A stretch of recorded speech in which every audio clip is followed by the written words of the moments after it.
Hey, how's it going, guys? First off, I wanted to say thank you for watching this. My prayer is that it helps equip you as you lead this weekend and help kids find and follow Jesus, because that's what it's all about, right?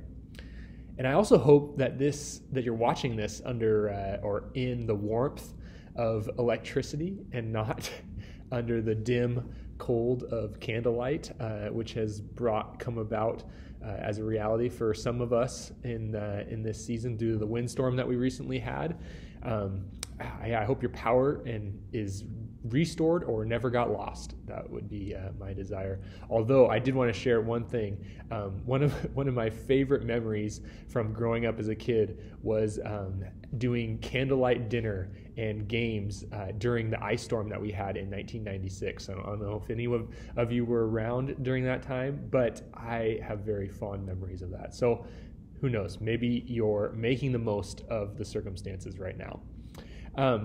As I was thinking about the lesson for this week, we're going to be talking about untangling false teaching.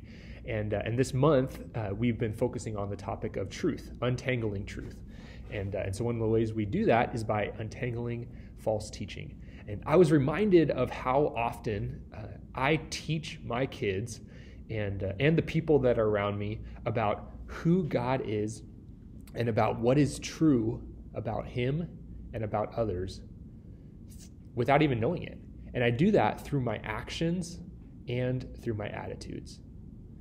In order for us to untangle false teaching, we need to not only think about what is being sold or said, but we need to think more importantly about what these teachings are revealing to us about how we love God and love people.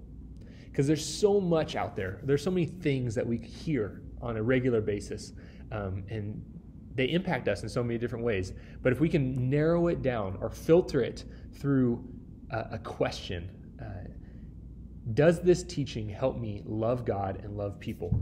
I believe that will help us get to a place that will be beneficial. So that being said, let's discover what we're going to be doing this week with the kids. You can use that question throughout the lesson this week and through our activity. And speaking of our activity, for this week, we're going to be doing, the name of our activity is called Untangling Teachings. And we're going to be untangling some phrases and identifying whether or not this phrase is a popular thought or if it's God's truth. And there's a couple of different ways that you can lead through the activity page. You can make it an individual challenge and have the kids do it individually, or you can untangle these together as a group. And if you'll look in the email, there's an attachment of this document that you can see and you can look at before coming in on Sunday.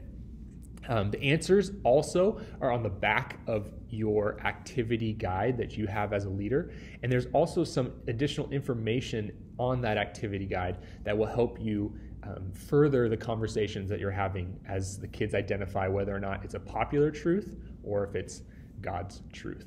And my hope would be that as you go through those questions or as you go through untangling those phrases, that you would redirect them to why.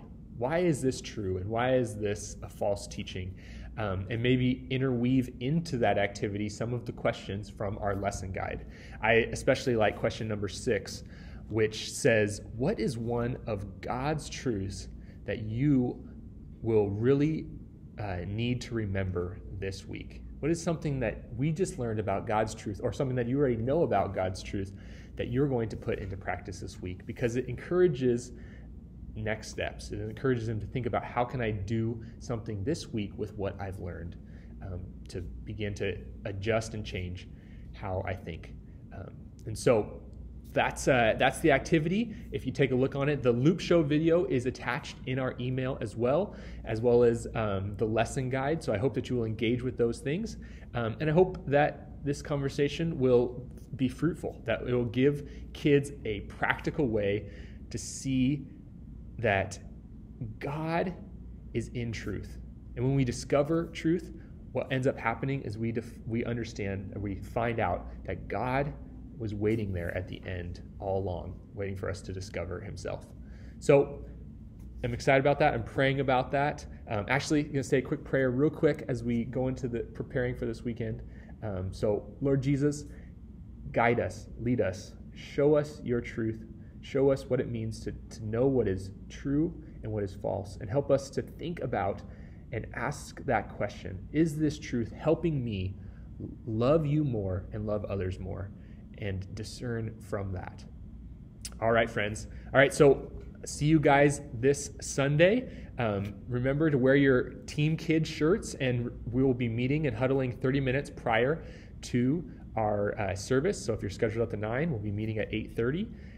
Same thing for the 11, 30 minutes prior, and come ready, prayed up, and to serve and care for these kids. And if you want, you can subscribe to this channel on YouTube to get updates on the videos when they come out. And if you're not scheduled on a weekend, then you can watch this video to on your off weekends to know where we're going and what's being taught in the classrooms for when you do come and serve in the room. So I'll see you guys later. Have a great week, and I will see you on Sunday. Bye.